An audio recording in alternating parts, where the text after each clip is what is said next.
uh there are also calls that, yeah, we never had a people of color as a faculty member, or as even a classical voice teacher. We never had a black, although there is, but there's only one.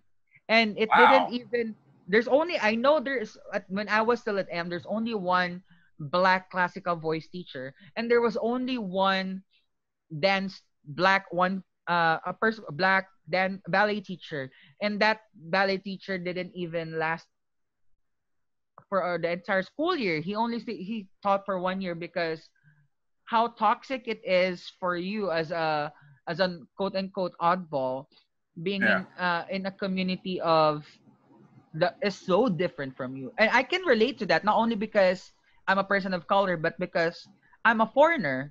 And when I went to M, I'm not only insecure because in my class I'm the only international student in my group. And another point is that when I went to the conservative, I was 24 years old, and majority of them just got out of high school.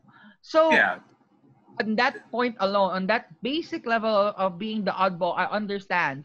And And that's another looking, discussion for us, and that's another discussion for another time, which is essentially age is like the younger crowd versus the more older. I don't want to say experienced type of actor, but like the more person who has been acting for at least several years, as opposed to the hey, I'm fresh out of high school, that sort of thing. But yeah, continue about essentially the this staff. goes about representation, because you mentioned that they're not hiring people of color as a faculty. I was like, why the fuck not? Right? Yeah, I mean, as much as the arts is inclusive as it is, the upper thing, the upper management, the creative team, the producers, and the entire thing are still not as inclusive as everyone thinks. yeah, And which the is long discussion of like every theater or regional theater, let's say, who have to have who only uses one who only puts a one show out of their roster for the entire season. For example, we have Cinderella, Rodgers and Hammerstein. We have where the classics of uh West Side Story, and we have a lot more shows that are predominantly white, and there's only yeah, one show about person of color, which is that's not an excuse for you to call yourself diverse. Then yeah. why are you not even considering your people of color, that your talents and your roster of talents into your predominantly white show?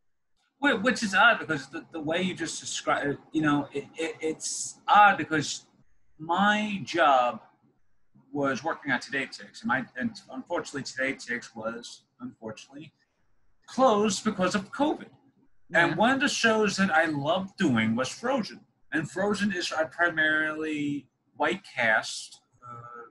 But I know over the past couple of years they've been adding more people of color, and I know like There's this, only one person. and There's the guy who played Chris of Israel played a black guy, and everyone was so up for it because apart from him, every people of color in the cast are in the ensemble. yeah, but which is odd because before COVID struck Broadway, well, before as it was striking Broadway, the Frozen production actually had its first biracial Elsa. Elsa, and I think that Prince Hans or maybe it was Christopher. I'm not sure. Maybe it may be Christopher, but one The of the guy main playing Chris Hans when Renee came in, when the change of cast. This yeah is the first change of cast, right? yeah Renee was not the traditional white person, yeah and she's not white at all. no She's Queen Elsa, and then Hans is Ryan McCartan, who was previously Fiyero oh in really. Wicked. Yeah. And again, that's another classic. I don't want to say classical production that has a person of color uh, And character.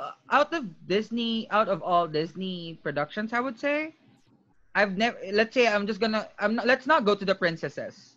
Yeah, but I Lion. but but I I do mean, find it.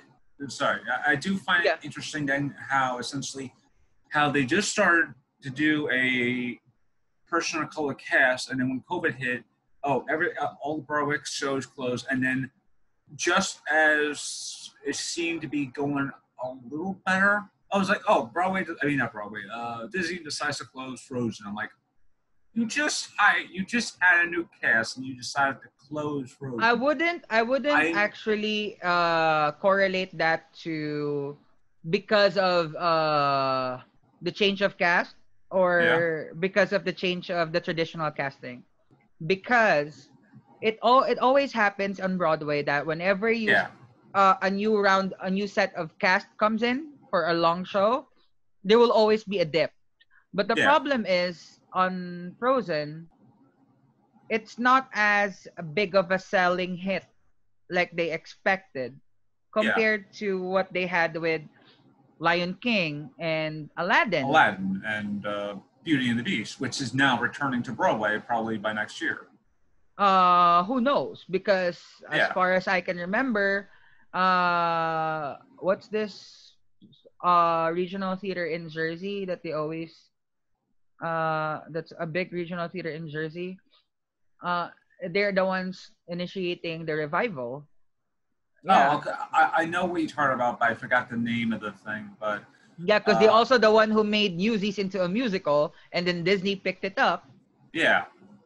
So that's the problem right now as well. Even though as much as fictional as it is, the people in the higher ups or the ones in power are predominantly white as still. And I've talked to one of my previous guests, and her and I had a great discussion about the business side of acting, or rather the business side in general. And again, I would like to bring this up again. There should be classes in college or just classes in general that actually do teach you about the business side of theater instead of, because I've had theater management. And the theater management really doesn't really show you the business side as much as it could. It's only on the technical. Yeah, only on the technical side. And there was also stage management, but that's like a different class altogether. But the entertainment business course is never present. Yeah, it's like you. And I know one school who actually has it's a specific program, and it's in Florida. It's in Full Sail University. They offer entertainment business, and I was looking into that as well. I was like, why is it that we have to make a separate curriculum for entertainment business alone? Why don't we integrate it to every theater program or every acting program there is? Or any liberal arts program, right? Because that's what every actor has to know. The skills can be home, but they also need to know the entertainment, the business side of it, and presenting themselves as a business entity. You know what I'm saying? Yeah. I feel like this whole discussion that we've had has essentially derailed into chaos, but I'm loving it. But we'll keep. Well, like Joe said, the absurdity, the more absurd it is, the better. Yeah. Hi, Joe, if you're watching. Yeah, he's probably like, good. Sorry, no, there's some. It's like it's good to it's good to have people who respect me and whatnot. Joe, if you've seen this, I love you, man. We love you, Joe. We missed you. By the way, Joe is just 10 blocks away from my place. Oh wow. Yeah, if he comes up walking to your house, I'm sorry, man. He hasn't left his place since COVID. Yeah, that's another thing. It's like a lot. I remember actually seeing one of my acting friends. He actually posted like a bar thing, not like a bar thing, but like a stat thing of like how many people have left New York since COVID, how many people have been who are actors, that's what. And he went like, it's like on this graph, it's just like a 35% of actors have left New York. I know what you're saying. I just recently saw that being shared. It's going around, like the statistics of people in the arts or theater industry where they are now. Yeah. And the actual number is like 65% or something like that. And it's very astounding because, you have actors who essentially left New York, especially Broadway actors who left, the guy who was on Broadway doing Mrs. Doubtfire, he like literally left New York and went straight back to his home state or something like that. Oh yeah, yeah. Yeah, because he knew it was like once that COVID thing was gonna hit, shit was gonna hit the fan, and it was like the I moment. mean, also the Girls of Six, the musical, like literally, it was their preview night Yeah. when the effectivity. No, it was their opening night Oh when. wow. Yeah, they were already there. That I remember. It's like the mid-March. It was their opening night when the night before Cuomo is announced has announced that okay, starting tomorrow everything's closed. Like before they said only at least 100. It's only they're only capping 100 people inside an enclosed space, right? Yeah. Then a few days later they put it down to 50 and then down to 10. The day of the festivity is supposed to be the opening night of 6. Yeah. And the girl who plays Anne Boleyn, she's a Filipina Canadian. Like literally, they were all devastated, and she had to fly back to Canada. Yeah. It's very sad that a lot of these actors who and especially since my college, I was graduating with people who were ready to graduate out of college and start going into this field head on. And now we can't really do anything because not only is Broadway essentially shut down until the end of the year, or maybe even more. The entire entertainment industry is. Yeah, the entire entertainment industry is practically on lockdown, and people who are able to do this sort of stuff now is like film production. Not only that, because and also, yeah, sports I'm gonna people, dovetail you like, about international students. I'm oh, gonna dovetail you about international yeah, go ahead. students. Go ahead. Because I know that it's a big thing. Yeah, especially recently. Yeah, especially recently. I mean, I'm lucky because I never have to face that, but it still affects me because I graduated from the conservatory end of September, and then I got my OPT, which is the optional practical training, or some fields would say CPT, career practical training, or whatever it is we can stand. But everyone knows it as an OPT. Yeah. It's our 1-year privilege for us to actually work in the field of study to further allow ourselves have a work experience in the industry or whatever field that we decided to. And it affected us a lot because some of my friends have to leave the country because one, we cannot get any stimulus. Yeah. One of the big rules for us is that we cannot get any federally funded aid. So stimulus is a no-go for us. 1. 2, a lot of us are only getting by on our own. And a lot of jobs have been furloughed and has been canceled, and a lot of projects has been canceled, so we don't know what to do. A lot of my fellow internationals have went home in their respective countries, eyeing that, okay, they're planning to come back maybe by July or June, because initially June, Broadway is eyeing June to open in June. But now they can no longer come back because of how everything is happening. And then another issue is that since the current enrolled international students are affected, that are since COVID started, because the ones who are about to graduate, who are expecting their graduation over the end of spring or early summer, yeah, are deeply affected because initially affected. 1, because once we can only apply for OPT before at the start of our usually at the start of our last semester, because it would take at least 90 working days for us to actually get our OPT to get approved, to get our cases approved rather. And a lot of the classes and a lot of the graduating class have moved their showcases online, and a lot of them cannot even submit their paperwork because offices are closed, and they're all worried, where are they? So do we have how is it gonna happen? Because once you graduate, you have a 60-day grace period to stay in the country if you're for you to wait for the arrival of your OPT or whatever status change you may have. And that goes for any status change, by the way, guys, just to educate you, just to give you guys know. And it affected a lot because it set precedence to a lot of, to even the classes happening in the summer, wherein, especially for international students, like the recent mandate about ICE deporting all international students if they don't have an actual class inside the school. Yeah.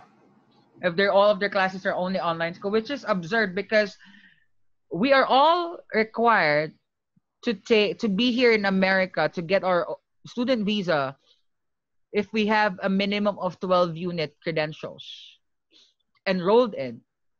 And this is what I've been ranting about for the past few weeks since that entire issue came up, is that how can you how is it going to affect the one studying in the arts industry or studying in the arts Yeah. field or humanities, because especially in performing arts or visual arts wherein it's not unit based, it's hourly based.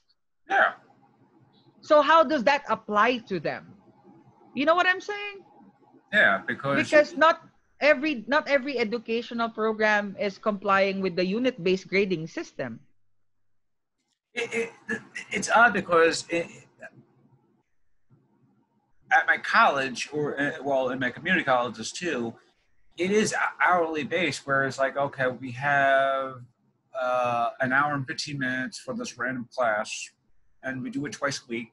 Compared to say, oh, you have like a 8 hour, not 8 hours, like a 6 hour like acting class that's like essentially once a week or something like that, as opposed to saying it's the same class in a CUNY. The best way I could do it is that a CUNY acting class could be essentially like, okay, we could have like a 2.5 hour class once a week, or you could have a hour and 15 minute class twice a week. So, and I was in college, and that's in college, and both of my colleges too. So, but once I got into like the more 4 year college from a bachelor's thing, I noticed that there was a lot more acting classes that were essentially like, oh, 2.5 hours almost, like close to 3 hours, as opposed to just like only meeting out like maybe once a week. And most of the classes ended up like being close to 3 hours, and sometimes Yes. even more than 3 hours, as opposed to community colleges where they kind of like have two. If you're having like say acting 101, you could have like to say, oh, we're gonna do it like once a week, for almost like 2.5 hours, or close to 2.5 hours, as opposed to saying twice a week for an hour and 15 minutes. So yeah, in the college-based thing, especially in the city university of New York, CUNY, the ideology of taking and I could probably have like a long discussion of how weird it is in terms of just being a theater student, sort of like how you were talking about how being like the oddball into, because I originally went to community college first off, but I had to stop going because of some personal problems, right? And once those problems were gone, I went back to college, and all the people who I was in that class with were essentially out of fresh out of high school. These were like 18, 19 years old, Oh 19 year yeah. olds, 20-year-olds who didn't know what acting was, felt like what acting was like. Oh, this is what I'm gonna be an actor, that sort of thing. And They're all indecisive. here I am, almost 30, less like unsure if I am going to be an actor. And I could actually tell you a quick story about that, because when I act, like 5 years ago, no, 6 years ago or so, I was actually going to get my advisor, right? Because I had to go see an advisor, that sort of thing. And this was like the college advisor. This wasn't my departmental advisor. This was the college advisor. College advisor looks at me and goes, "Do you still want to be an actor, or do you still want to be in a performing arts? Because that's like another year and a half." And I go, I saw this in one of "Yes, your in one of your episodes. yes, This exact sorry. yeah." So you know where I'm going with this. So yeah, I I mean, might. I understand because when I was in the conservatory program, one of my teachers, because I don't really like sharing that I have a background in law, and some Oh of my really? teacher now you guys know, Yeah. yeah, because Okay. If some of I'm my ever in teach trouble, I'm gonna have to ask you about, hey, nope, I cannot practice here because I'm not a bar passer here. I didn't take the bar yeah. exams. Well, Anyway, yeah. some of my teachers was like, "Oh, so you had a background in law, so why are you acting? Why did you pursue acting?" It's like why are you asking me that? I went to sacrifice a lot of things just for me to pursue my passion. And this is what I love to do. And this is what I want to do. And I double down since I went to audition and I moved halfway across the world for me to pursue and study and develop myself. And if you're asking me that, let me ask you. I thought you're a big shot Broadway director. Now, why the fuck are you a teacher? Yeah. And this, Right? yeah, it's odd how people would automatically assume, especially with performing arts, it's like, oh, you gotta be an actor, so it's gotta be on stage, that sort of thing, or you gotta be on film, that sort of thing. And I've dealt with people in the past who are incredibly just like that. They wouldn't entertain the fact that I would be an actor, that sort of thing, or they would say, "Oh, you have a great voice for radio." That sort of thing. Actually, you do. I don't have Thank it. you, You thank say, people say I'm a great singer. I am a horrible singer. Also, you. there's Yeah, also moments, by the way, that I went to auditions. You know what? We would like to give you a call back, but your voice doesn't match what you look like. Your voice yeah. sound. I was like, why would you say that? Then why would you even allow me to invite me to audition then? Yeah, quick story. I remember actually auditioning for a web thing last year around the same time before I got my job, and this was actually the day before I got my job. I was going to audition for a web series, and they wanted me to play. I originally played the. I think I originally auditioned for the role of the gay best friend or something like that. And it says, we loved your energy, right? But we don't feel like you're right for this. Could you please read audition for us for the Stern professor? I'm like, okay, and I go over, I read over my lines, and there's a couple of lines, and I give my best Stern performance, all that stuff, and was. And the guy who looks at me goes, Bryan, I love your energy as for both characters, but I really want you to be this professor because we want him to have to be like the villain, like later down the line, and you just have a great villain look, that sort of thing. So yeah, it's odd how essentially almost, even though theater is inclusive, that sort of thing, there's still this sense of stereotyping people into these certain roles, and again, even if you are stereotyping into certain roles, that is a good bread and butter for you, especially if if you have a type that you want to play, and you feel like you can't play in that type. That's your thing. Is like I won't give you a fault for that. If you You know want to what? play, I'm gonna give you another example that happened to me. I auditioned to this big Broadway musical that is yeah, currently running. Uh, I auditioned. I went to an EPA. First EPA, I didn't get a call back that they had when I was auditioning, and then second, when they had an EPA a few months later, they asked me for. I went through the EPA, and then days later, I got an email saying, not an email, a call. They gave me a call and they said, "Hey, we want to give you a call back if you can come over and prepare something that could be into the show." Actually, I don't want to say what kind of production and what kind of songs that they would like that I would prepare because it would obviously give out the show, and I don't want to do that. yeah, don't. That's Yeah, perfectly fine. But and then you could just oddly just be as vague as possible. oh yeah, and then so I went to the audition. I had my catalog of songs that is very specific, and that is very linear and that represents the entire show and it's the entire conglomerate of that show. So I did that. I prepared as one of the songs that I have in my book as always. And then they asked me to sing if I know the song from the show that I am actually auditioning in for the role that I am auditioning, the solo song of that guy. I said, yeah, I mean, it's my go-to song. It was like, I'm not going to say the song because you'll know automatically what show it is. Okay, so I did sing the song. And you know what they said to me? You know what? You're the perfect type. You're the perfect voice. You're just not the leading material. I was like, why did you Okay, even give a call? Yeah, I was like, why did you okay, even give me a call back yet for if I'm not, you know what I'm trying to say? yeah.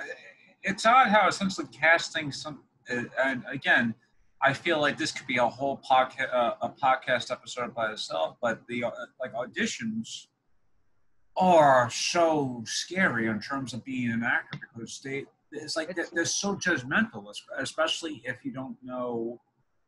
And that's why I loved working with Joe and Darius because like I went there. This was like my first kind of like semi-professional. Like this was like my first professional audition. Like one of my first professional auditions. Like right during the time where I was still in school, so I still was kind of like used to like the auditioning in college, that sort of thing. But he and he and her, both of them, they just allowed me just to be so relaxed, that sort of thing. So it's like the weird thing is like when you're working with uh, a casting director, and again, the casting director feels like a different combination of all that. So I'm just gonna interject you about casting directors because I don't know if you saw something going around that there is no, I don't know. I'm gonna ask you this one. Have you ever seen a person of color on the other side of the table in aside any from casting director in any big as, casting agency? aside from college, no. There's none. Yeah, In the big four casting agencies here in theater, I'm just gonna name drop them because everyone has been calling them out. Tara Rubin, Chelsea, Carnahan, and Binder. There is no person BIPOC among its roster of casting directors.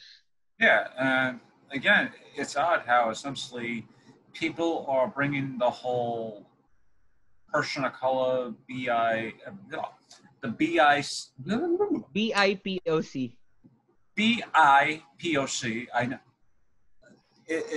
just saying a word, just trying to say abbreviation is kind of hard, especially Or as just the BIPOC. I call it I say it BIPOC as it is. okay BIPOC.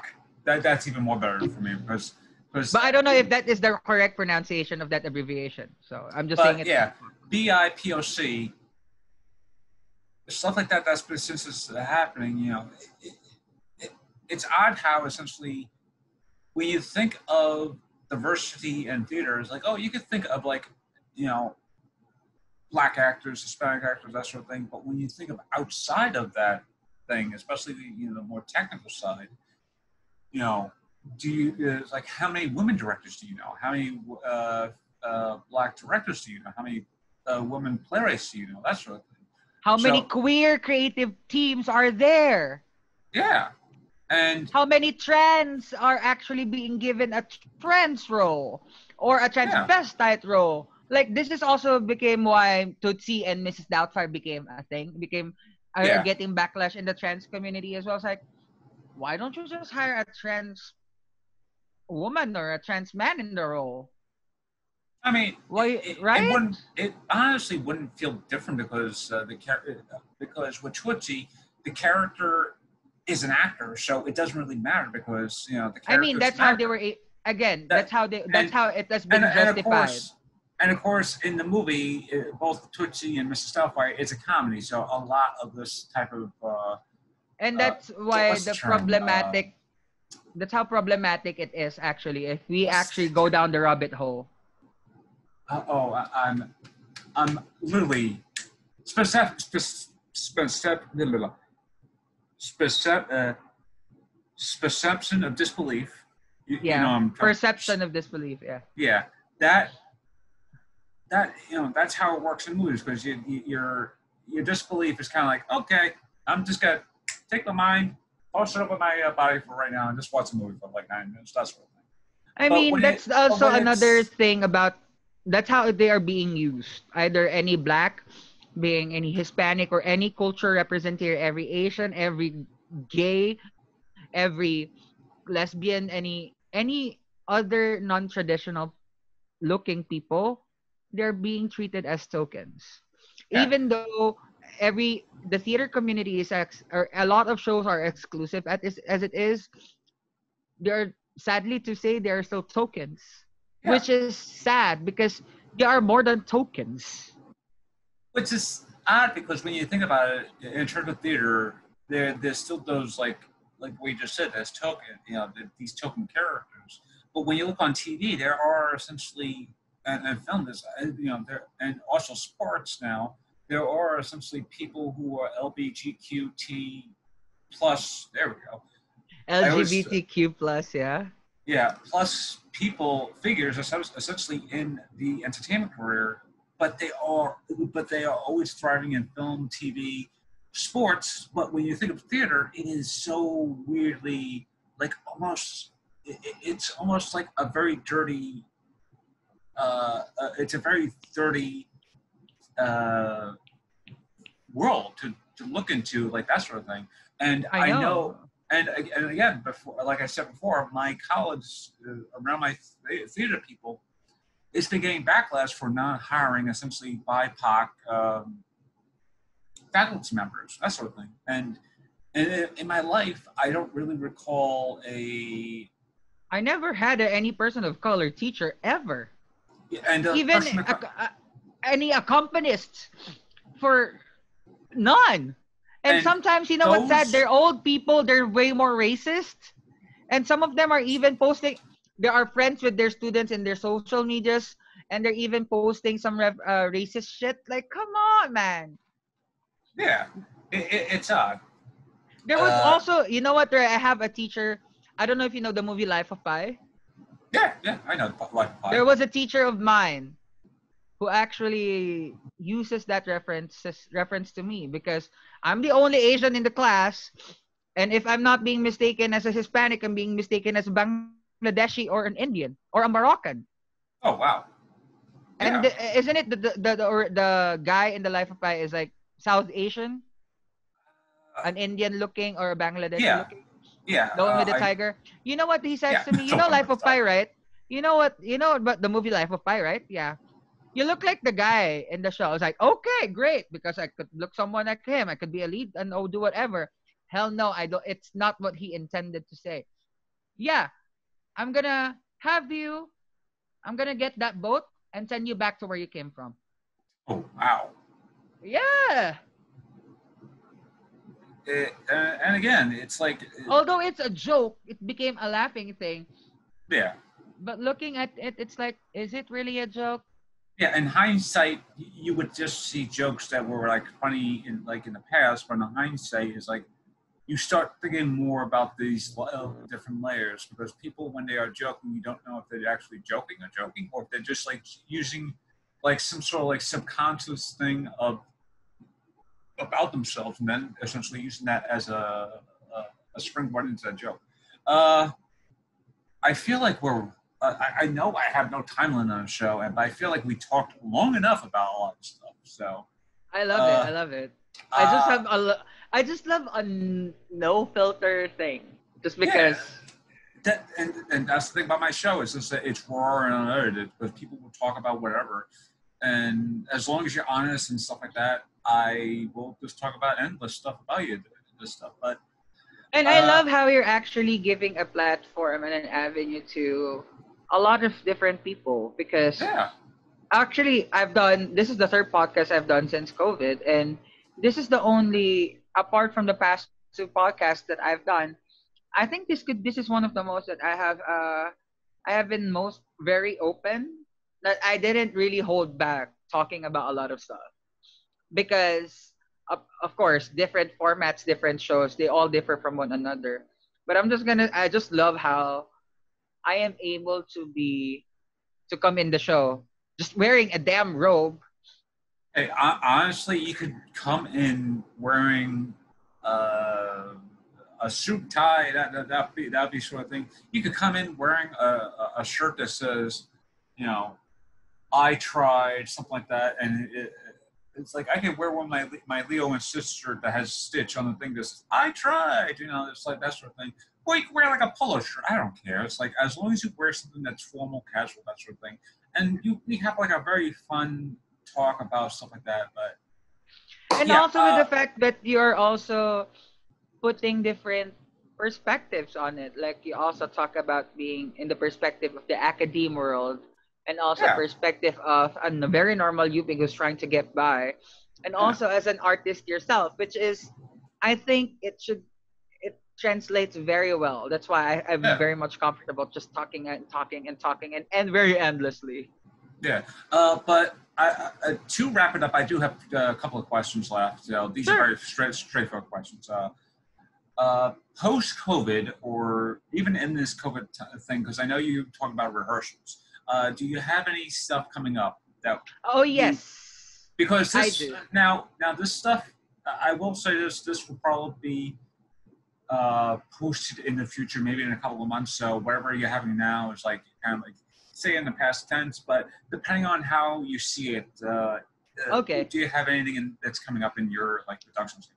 Okay, I'm just gonna say this as it is, just because I although in the past since COVID I have done a few online reading shows Shakespeare, and I am also you can always catch me every Wednesdays as of now, as of this saying, as of this recording, on I'm actually also a host, presenter, and a talent for a startup production company called Top Rated, where they are also the first among of the first platform productions companies who are actually doing live streams in a new Amazon platform called Amazon Live. So you can always catch us in catch me every Wednesdays. I'm also the creative director.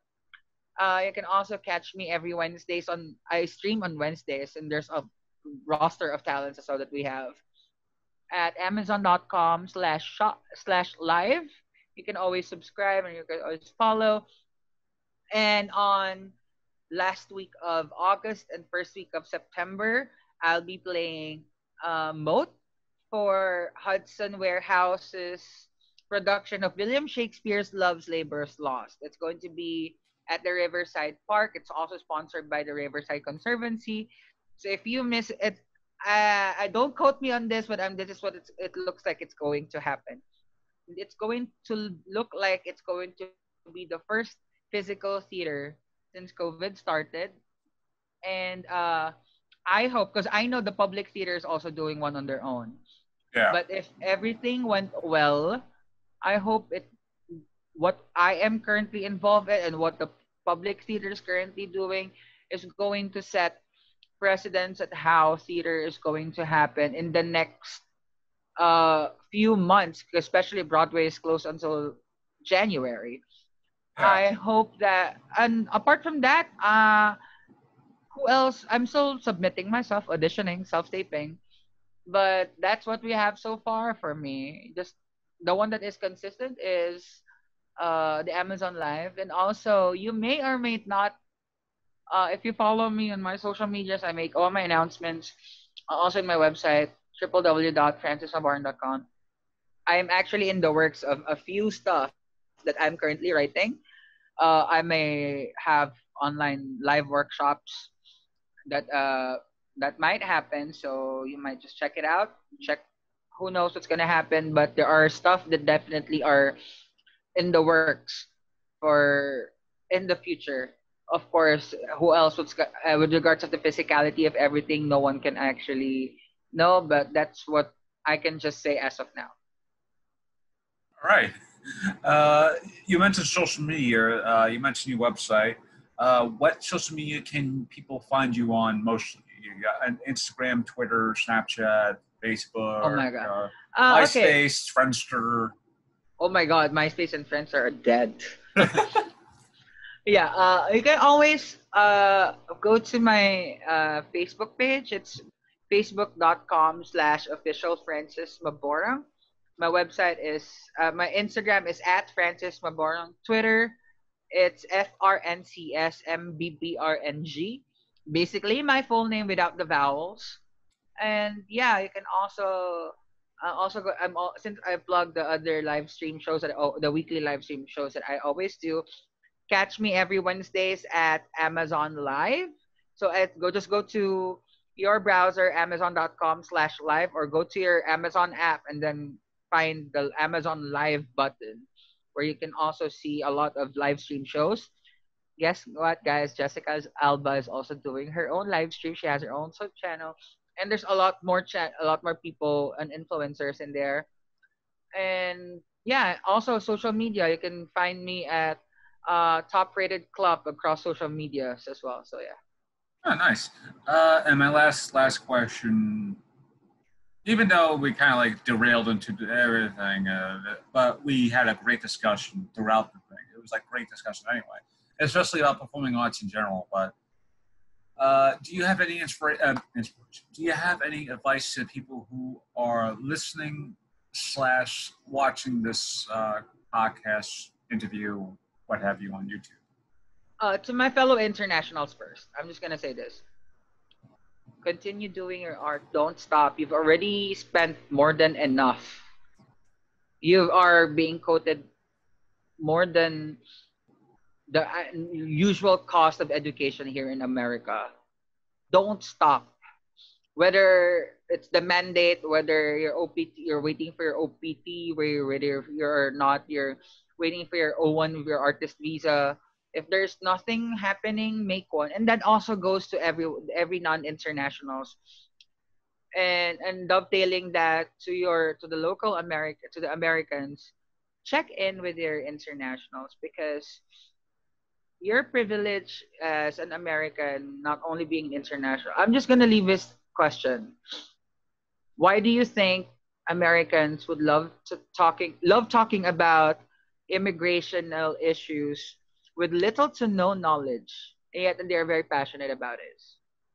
The answer is Americans don't need visas when traveling internationally for pleasure or vacation to most countries, because I know there are countries would require Americans for visa.